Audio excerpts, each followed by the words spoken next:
வணக்கம். நீண்ட இழுபறிக்கு பிறகாக காங்கிரஸ் பாஜகவுடைய வேட்பாளர் பட்டியலானது ரிலீஸ் ஆயிருக்கு. அதை நம்ம இந்த வீடியோல பார்க்கலாம். அது மட்டும் இல்லாம இன்னும் ரெண்டு விஷயத்தையும், இன்னைக்கு நடந்த இன்னும் ரெண்டு செய்திகளையும் இந்த வீடியோவில் நம்ம சேர்த்து பார்த்துருவோம். தொடர்ந்து ஆதரவு தரீங்க, பெரிய நன்றிகள். அப்படியே சப்ஸ்கிரைப் பண்ணிடுங்க. உங்களுடைய கருத்துக்கள் எதுவாக இருந்தாலும் வீடியோ முழுசா பார்த்துட்டு உங்களுடைய கருத்துக்கள் எதுவாக இருந்தாலும் அதை கீழே கமெண்ட் பாக்ஸ்ல தெரிவிங்க. ஏப்ரல் 23 தமிழ்நாட்டில் எலெக்ஷன். அதுக்கான நாமினேஷன் மார்ச் 30 ஸ்டார்ட் ஆச்சு. கடந்த மாதம் 30ஆம் தேதி ஸ்டார்ட் ஆச்சு. ஏப்ரல் 6 வரை நடக்குது நாமினேஷன். வேட்புமனு தாக்கல் அப்படின்றது ஏப்ரல் 6 வரை அப்படின்னு சொல்லிட்டு தேர்தல் ஆணையம் சொல்லியிருந்தாங்க. இன்னொரு 2-3 நாள் தான் இருக்கக்கூடிய சூழல்ல காங்கிரஸும் பாஜகவும் தங்களுடைய வேட்பாளர் பட்டியலை ரிலீஸ் பண்ணியிருக்காங்க. மாநில கட்சிகள், அதாவது 100க்கும் மேற்பட்ட தொகுதிகளில் போட்டியிடக்கூடிய கட்சிகள் டக்குன்னு வேலையை முடிச்சாங்க. ஆனா 27 தொகுதி 28 தொகுதிக்கு தேசிய கட்சிகள் இவ்வளவு இழுபறிக்கு பிறகாக ஒரு வழியா இன்னைக்கு தங்களுடைய வேட்பாளர் பட்டியல் ரிலீஸ் பண்ணியிருக்காங்க. முதல்ல காங்கிரஸ் வேட்பாளர் பட்டியல், அதை பேசுறதுக்கு ஒன்றும் கிடையாது. இவங்க சொன்னாங்க இல்லையா, ஜோதிமணி அவர்கள் விற்கிறாங்க. ஒரு வேட்பாளருக்கும் சீட்டை வித்துக்கிட்டு இருக்காங்க. இது இப்படி போனா உருப்படாது காங்கிரஸ் அப்படின்னு சொன்னாங்க. ஆல்ரெடி உருப்பட்டு இருக்க மாதிரி இப்போது இனிமேதான் உருப்படாம போற மாதிரி ஜோதிமணி சாபம் விட்டாங்க. அது எப்பவுமே உருப்படாம தான் இருந்துகிட்டு இருக்கு காங்கிரஸ். அதனால அதை பேசல ஒன்றும் கிடையாது. ஜி.கே. மணி இருக்கார் இல்லையா, ஸோ ஜி.கே. மணி அவங்களுடைய மகன் தமிழ்குமரன் அவர்கள் போயிட்டு காங்கிரஸ்ல சேர்ந்து ஒரு மாசமே ஆகல. அதுக்குள்ள அவருக்கு பெண்ணாகரத்துல சீட்டு கொடுத்துருக்காங்க. அப்போ ஜோதிமணி அவர்கள் சொன்ன கூற்று மேபி உண்மையா அப்படின்ற கருத்துக்கள்லாம் சமூக வலைதளங்கள்ல பேசிக்கிறாங்க. ஓகே, அதுக்கு மேல காங்கிரஸ் பத்தி பேசுறதுக்கு ஒன்றும் இல்லை. ஓகே, பிஜேபிக்கு வரும். பிஜேபியோடைய வேட்பாளர் பட்டியல் ரொம்ப பரபரப்பா போச்சு. என்ன அப்படின்னு பாத்தீங்கன்னா, பேசப்பட்டுச்சு எப்போ ரிலீஸ் ஆகும், இவங்க பேர் இருக்குமா அவங்க பேர் இருக்குமா அப்படின்லாம் பேசிக்கிட்டு இருந்தாங்க. குறிப்பாக அண்ணாமலை பேரு அதுல இருக்குமா, அண்ணாமலை சில தொகுதிகளை கேட்கிறாரு. அதிமுக இப்போ மாத்தி கொடுப்பாங்கன்னா அந்த தொகுதிகளை, அல்லது கோயம்புத்தூர் வடக்கு அண்ணாமலை போட்டிடுவாரா, அப்போ அங்க அண்ணாமலை போட்டிட்டாருன்னா வானதி எங்க போட்டிடுவாங்க அப்படின்னா நிறைய பேசுபொருள், நிறைய யூகங்கள் அதெல்லாம் போயிட்டு இருந்தது. அந்த சூழல்ல 27 வேட்பாளருக்கான தங்களுடைய வேட்பாளர் பட்டியலை பாஜக ரிலீஸ் பண்ணியிருக்காங்க. அதுல அண்ணாமலை அவர்களுடைய பெயர் இல்லை, அண்ணாமலை அவர்களுடைய பேர் இல்லை, அமர் பிரசாத் ரெட்டி பேர் இல்லை, அஸ்வத்தாமன் பேர் இல்லை, எந்த ஆவோடைய பேரும் இல்லை. அண்ணாமலை, அஸ்வத்தாமன், அமர் பிரசாத் ரெட்டி அப்படின்னு சொல்லிட்டு அவங்களுடைய பேர்லாம் இல்லை. அதே போல வேளச்சேரி தொகுதியில நல்லா ஒர்க் பண்ணிட்டு இருந்த எஸ்ஜி சூர்யா அவங்களுடைய பெயரும் அதில் இல்லை. அவங்க மயிலாப்பூர் தொகுதி அவங்களுக்கு கொடுக்கப்படும் அப்படின்னு சொல்லப்பட்டுச்சு. ஆனா அங்கேயும் கொடுக்கப்படலை. ஸோ நிறைய அறிமுகமான முகங்களுக்கு பட்டியல்ல பெயர் இல்லை. தமிழிசை சவுந்தரராஜன் அவர்களுக்கு மயிலாப்பூர் கொடுத்துருக்காங்க. கோவை வடக்க வானதி சீனிவாசன் அவர்கள் கொடுத்துருக்காங்க. அப்படி நிறைய தொகுதிகள் அப்படியே ஒதுக்கப்பட்டிருக்கு. 5 பெண்களுக்கு இந்த பட்டியல்ல இடம் அளிக்கப்பட்டிருக்கு. அண்ணாமலை தவிர்க்கப்பட்டாரா அல்லது அண்ணாமலை தவிர்த்தாரா அப்படின்ற ஒரு கேள்வி இருக்கு. இந்த பட்டியல்ல இடம்பெறுவது தொடர்பாக என்ன நடந்துச்சு அப்படின்னு நிறைய சொல்றாங்க. அவர் தவிர்த்துட்டாரு அல்லது மேலிடம் தவிர்த்துடுச்சு அவருடைய பேரை அப்படின்லாம் சொல்றாங்க. நான் பார்க்குற அளவுக்கு, நான் பார்த்து புரிஞ்சுக்கிற அளவுக்கு அண்ணாமலை அவர்கள் தான் இல்ல வேண்டாம் அப்படின்னு முடிவெடுத்திருப்பாரு அப்படின்னு நினைக்கிறேன். ஓகே, இவங்களோடு போயிட்டு நம்ம ஒர்க் பண்றது ஒரு சரியான அணுகுமுறையாக இருக்காது. கடுமையாக நம்ம விமர்சனம் பண்ணிட்டோம், எல்லாம் நடந்து முடிஞ்சிருச்சு. இனிமே அதிமுகவுடைய ஓட்டுகள் நமக்கு எடப்பாடி பழனிசாமி அவர்கள் முதல்வர் அப்படின்னு சொல்லி நம்ம ஜெயிச்சு என்ன பண்ண போறோம்? ஒரு எம்எல்ஏ சீட்டு, ஒரு 5 வருஷம் இதை வச்சு என்ன பண்றது? ஆனா தனியா நம்ம நிற்கும் பொழுது, நம்ம வேட்பாளரா இல்லாம அதை புறக்கணிச்சு நிற்கும் பொழுது நமக்குன்னு ஒரு செல்வாக்கு உருவாகும் அப்படின்ற அடிப்படையில அண்ணாமலை அவர்கள் அந்த முடிவு எடுத்திருப்பாரு அப்படின்னு நான் நினைக்கிறேன். ஸோ அதனால மத்திய பாஜக அண்ணாமலையை நிற்க சொல்லிதான் வலியுறுத்தி இருப்பாங்க. ஆனா அண்ணாமலை அவர்கள் தவிர்த்திருப்பாரு அப்படின்னு நான் நினைக்கிறேன். கடந்த 2024ஆம் ஆண்டு நாடாளுமன்ற எலெக்ஷன்ல கோயம்புத்தூர் தொகுதியில ஒரு போட்டியிட விருப்பப்படலை அப்படின்னு தான் சொல்லப்பட்டுச்சு. அப்புறம் மத்திய பாஜக அவரை ஃபோர்ஸ் பண்ணி தான் நிக்க வச்சாங்க அப்படின்னு சொன்னாங்க. அவரு நின்னார், ஒரு எலெக்ஷன் ஓகே நின்ட்டார். இப்போ எம்எல்ஏ எலெக்ஷனு, இதுல எடப்பாடி தான் முதலமைச்சர், நீங்க ஓட்டு போடுங்க அப்படின்னு சொல்லி அவருக்கு வாக்கு கேட்க விருப்பம் மேபி இருந்திருக்காது. அவரு ஏன்னா 24ல அப்படி பேசினாரு. அவருடைய ஆதரவாளர்களே சமூக வலைதளங்கள்ல அண்ணா நீங்க நிக்க வேண்டானா அப்படின்னா கோரிக்கைகள்லாம் வச்சுக்கிட்டு இருந்தாங்க. அவரு கூட ரீசெண்டா ஒரு வேட்பாளர் கூட பேசிக்கிட்டு இருந்தாரு, அதிமுக வேட்பாளர் நினைக்கிறேன். அவரோட பேசிக்கிட்டு இருக்கும்போது சர்க்காசமா சொல்றாரு, என்ன காலையிலே போயிட்டு பூத்துல உட்காந்துறேன்னு அதில் எல்லாம் முடிச்சு போன பிறகு நான் பூத்தை விட்டு வெளியே வரேனே அப்படின்னு சொல்லி சர்க்காசமாக கூட பேசியிருந்தார் அப்படின்னு அந்த வீடியோலாம் வந்து ரிலீஸ் ஆகிட்டு இருந்தது. அதனால இந்த கூட்டணி உருவானதுல அண்ணாமலை அவர்களுக்கு உடன்பாடே கிடையாது. அவருடைய செயல்பாடு பார்க்கும்போது நமக்கு திட்டவட்டமாக அது தெளிவாக தெரியுது. இதுக்கு பெரிய அதெல்லாம் ஒன்றும் தேவையில்லை, பார்க்கும்போது தெரியுது அவருக்கு இந்த கூட்டணியில உடன்பாடு இல்லை. அதிமுகவோட கூட்டணி வச்சதுல அவருக்கு பெரிய உடன்பாடுகள் கிடையாது. அதனால இந்த இடத்துல போயிட்டு நம்ம நின்றுக்கிட்டு ஓட்டு கேட்டுக்கிட்டு ஜெயிச்சுக்கிட்டு வேஸ்ட் அது அப்படின்னு அவரு ஃபீல் பண்றாரு. ஆனா அவருடைய ஆதரவாளர்களுக்கு சீட்டை அவர் உறுதிப்படுத்த ட்ரை பண்ணியிருக்காரு. ஆனால் அதுக்கும் வழி இல்லாமல் போயிட்டு இருக்கு. ஜி சூர்யா அவர்களுக்கு சீட் இல்லை, அமர் பிரசாத் ரெட்டி அவர்களுக்கு சீட் இல்லை, ஏபி முருகானந்தம் நினைக்கிறேன், ஸோ அவருக்கு சீட் இல்லை. ஸோ இப்படி நிறைய அண்ணாமலை அவர்களுடைய ஆதரவாளர்களுக்கு சீட் இல்லாத ஒரு சூழல் உருவாயிருக்கு. தெரியல என்ன நடந்திருக்கு அப்படின்றது நமக்கு தெரியல. சாத்தூரை வந்து கேட்டு வாங்கியிருக்காரு நயினார் நாகேந்திரன். அதே போல் கோயம்புத்தூர் வடக்க கேட்டு வாங்கியிருக்காங்க வானதி சீனிவாசன் அவர்கள். மயிலாப்பூரை கேட்டு வாங்கியிருக்காங்க தமிழிசை சவுந்தரராஜன். ஆனால் அண்ணாமலை அவர்கள் நான் நிற்கல, ஆனால் என்னுடைய ஆதரவாளர்களுக்கு ஒரு 3-4 பேருக்கு சீட்டு கொடுங்க அப்படின்னு சொல்லும் பொழுது கூட அந்த சீட்டை கூட மத்திய தலைமை உறுதிப்படுத்தாத ஒரு நிலை தான் பார்க்க முடியுது. அப்போ என்ன நடந்துகிட்டு இருக்கு உள்ள தெரியல, என்ன நடந்துகிட்டு இருக்கு அப்படின்றது இனிமே நடக்கக்கூடிய விஷயங்கள், வரக்கூடிய ரிசல்ட் அதெல்லாம் வச்சுதான் நம்மளால புரிஞ்சிக்க முடியும். ஆனால் முன்னாடியே வந்து நயினார் வந்து சொல்லியிருந்தார் நான் சாத்தூர் தான் நிற்பேன் அப்படின்னு சொல்லியிருந்தாரு. அதே போல வந்து வேட்பாளர் பட்டியல் அறிவிப்பு வெளியாவதற்கு முன்பாக வேட்பாளர் பட்டியல் மீது அறிவிப்பு வெளியாச்சு. ஆனா எடப்பாடி பழனிசாமி அவர்கள் அவருடைய பிரச்சாரத்தை வந்து தொடங்கும் பொழுது, பிரச்சார பயணத்தை தொடங்கும் பொழுது மயிலாப்பூர்ல தமிழிசை சவுந்தரராஜன் அவர்களை வண்டியில் ஏற்றி தான் ஓட்டு கேட்டிருந்தார். இப்படியான விஷயங்கள்லாம் பார்க்கும் பொழுது பாஜக தங்களுடைய அந்த கட்டுப்பாடான ஒரு இயக்கம் அப்படின்ற பேரை லூஸ் பண்றாங்களோ அப்படின்னு நினைக்கிறேன். ஏன்னா சாத்தூர்ல அவரே அறிவிக்கிறார் நயினார் நாகேந்திரன் நான் தான் அங்க போட்டிடுவேன் அப்படின்னு சொல்றாரு. இது வரல, பட்டியல் வரல. அதே போல தமிழிசை சவுந்தரராஜன் அவர்கள் வேன்ல ஏறிட்டாங்க, எடப்பாடி பழனிசாமி அவர்கள் வேன்ல ஏறி பிரச்சாரம் பண்ணிட்டு இருக்காங்க.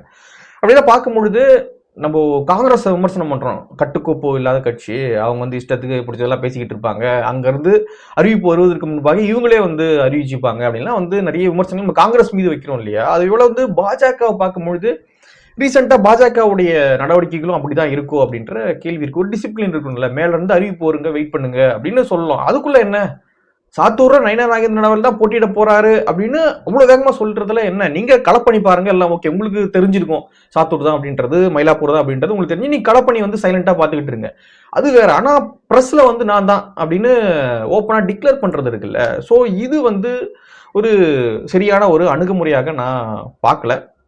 ஏன்னா நம்ம வந்து பாஜகவை ஒரு டிசிப்ளினான ஒரு இயக்கம், ஒரு ஒழுக்கமான ஒரு கட்டுப்பாடோடு இருக்கக்கூடிய ஒரு இயக்கம் அப்படின்னு நம்ம பல இடங்களில் சொல்றோம், நிறைய பேரும் சொல்றாங்க. ஆனா இப்படியான நடவடிக்கைலாம் பார்க்கும்பொழுது காங்கிரஸ் இன்னொரு காங்கிரஸ் போல அப்படின்ற மாதிரி இருக்கு. Okay right.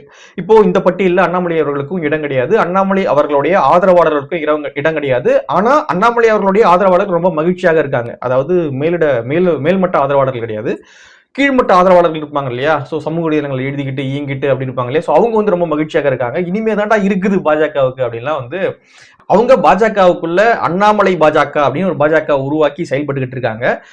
தெரியல என்ன நடந்துகிட்டு இருக்கு, என்ன நடக்க போகுது அப்படின்றத நம்ம வெயிட் பண்ணி ரிசல்ட் வரும்போது தான் பார்க்கணும். மேபி இந்த எலெக்ஷன்ல அதிமுக பாஜக கூட்டணி லூஸ் பண்றாங்க, பெரிய அளவுல அவங்களால சக்சஸ் கொடுக்க முடியல அப்படின்னா திரும்ப மத்திய பாஜக அண்ணாமலை அவர்களை கொண்டு வருவதற்கான எல்லா வேலைகளையும் பார்ப்பாங்க அப்படின்னு நான் நினைக்கிறேன். ஸோ அதுக்கு தான் அண்ணாமலை அவர்கள் வெயிட் பண்றாரு. இந்த ஓடு மீனோட உருமீன் வரும் அளவு காத்திருக்குமாம் கொக்கு அப்படின்ற மாதிரி அண்ணாமலை அவர்கள் ஒரு புழைக்க தெரியாத ஆளா இருக்காரு அப்படின்னு பல சொல்றாங்க. கிடையாது, அண்ணாமலை அவர்கள் ரொம்ப வெயிட் பண்ணிக்கிட்டு இருக்காரு. அந்த உருமீன் வரும் அளவுக்கு வெயிட் பண்ணுவாங்க, அந்த மாதிரி வந்து வாடிக்கிட்டு இருக்காரு. வாடிக்கிட்டு உருமீன் வரும் அளவுக்கு வந்து வெயிட் பண்ணிக்கிட்டு இருக்காரு. ஸோ அதனால வந்து அண்ணாமலை ஏமாளி, அவர் வந்து புழைக்க தெரியாது அப்படிலாம் ஒன்றும் கிடையாது. ஸோ ஒரு எலெக்ஷன்ல அவரு வெயிட் பண்றாரு அப்படின்னா ஒரு பெரிய பிளானோட தான் அவர் வெயிட் பண்றாரு அப்படின்றத நான் புரிஞ்சுக்கிறேன். ஸோ உங்களுடைய பார்வை என்ன இந்த வேட்பாளர் பட்டியல் தொடர்பாக அப்படின்றது, அதிமுக பாஜக கூட்டணி எப்படி ஒர்க் ஆகிட்டு இருக்கு, ரிசல்ட்டா அது எப்படி வரும் அப்படின்றதெல்லாம் நீங்க உங்களுடைய கருத்துக்களாக கீழே கமெண்ட்ல தெரிவிங்க. ஸோ அடுத்த விஷயத்துக்கு போயிடுவோம்.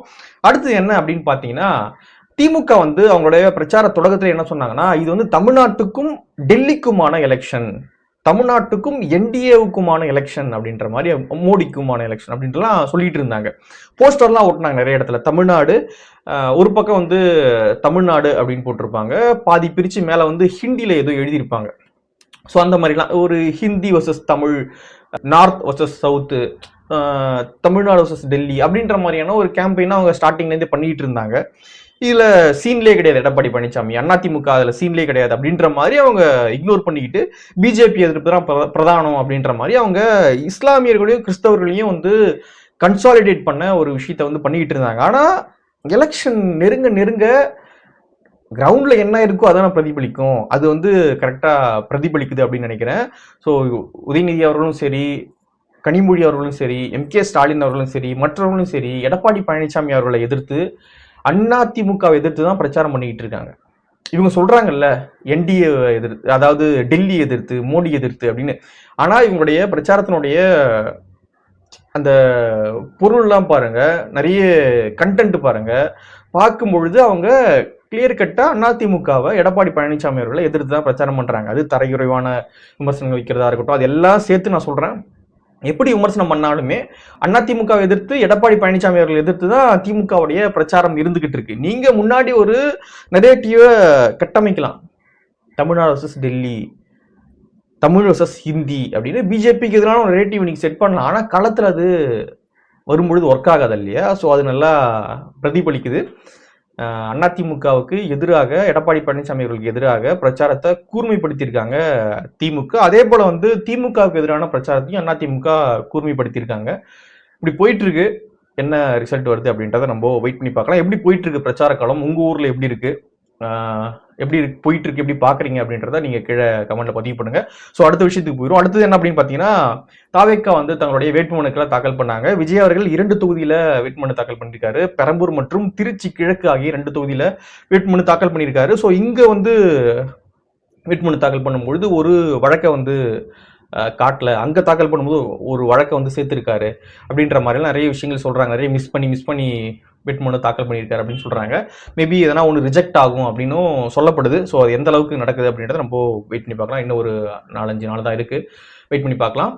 தாவேக்காவுடைய வேட்பாளராக அறிவிக்கப்பட்டிருக்கக்கூடிய சத்யகுமார், அட்வொகேட் சத்யகுமார் அவர்கள் திருத்தணியில அறிவிக்கப்பட்டிருக்காரு. அவருடைய பிரச்சாரத்துக்கு லோக்கல் ஆட்கள் வந்து, லோக்கல் தாவேக்கா கட்சிக்காரங்க ஒத்துழைக்க மாட்டாங்க அப்படின்ற செய்தி காலைல இருந்து நீங்க பார்த்துருப்பீங்க. தனியா போறாரு, பாவம் இந்த மனுஷங்க இந்த நிலைமையா அப்படின்ற மாதிரி தனியா போறாரு, தனியா ஓட்டு கேட்கறாரு. டீ சாப்பிட்டுக்கிட்டு இருக்காங்க, அவங்க கிட்ட போயிட்டு நீங்க டீ சாப்பிட்றீங்களா அப்படின்னு கேட்கறாரு. இந்த மாதிரியான காமெடிலாம் பண்ணிக்கிட்டு இருக்காரு. திடீர்னு வெற்றி வெற்றி வெற்றி அப்படின்னு அவரே யாருமே இல்லைங்க, அவர் மட்டும் சொல்லிக்கிட்டு போறாரு. எப்படி இருந்த மனுஷன். செந்தில் பாலாஜி வழக்கெல்லாம் நல்லா டீ கோட்லாம் பண்ணிக்கிட்டு இருந்தாரு. எந்த இடி ரைடு வந்து அதெல்லாம் டீ கோட் பண்ணுவாரு. அப்படி பண்ணிக்கிட்டு இருந்த மனுஷனுக்கு இந்த நிலைமையா அப்படின்ற மாதிரி தான் இருந்துகிட்டு இருக்கு. ஸோ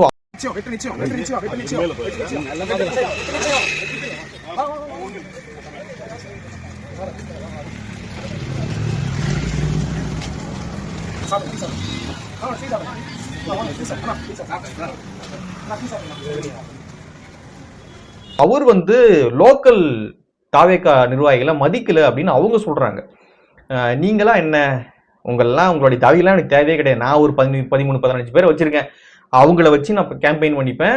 முடிஞ்சா நீங்க சைக்கிள் என் கூட வாங்க, இல்லைன்னா தேவையே கிடையாது. ஒரு 15 பேர் நான் வச்சிருக்கேன், நான் திருத்தணி ஃபுல்லா சுத்தி நான் வந்து வீடியோ போட்டே ஜெயிச்சுட்டு போயிடுவேன் அப்படின்னு சொல்லிட்டு ஒரு விஷயம் சொல்லியிருக்காரு போல. அதை அவங்க வந்து அவங்க பிரஸ்ல சொல்றாங்க, லோக்கல் தாவேக்கா தலைவர்கள்லாம் பிரஸ்ல சொல்றாங்க, என்னங்க ஒரு கேண்டிடேட் மாதிரியா பேசிக்கிட்டு இருக்காரு, வீடியோ போட்டு நான் ஜெயிச்சிருவேன் அப்படின்னு பேசிக்கிட்டு இருக்காரு, வாங்க சைக்கிள் கேம்பெயின் போலாம் அப்படின்றாரு.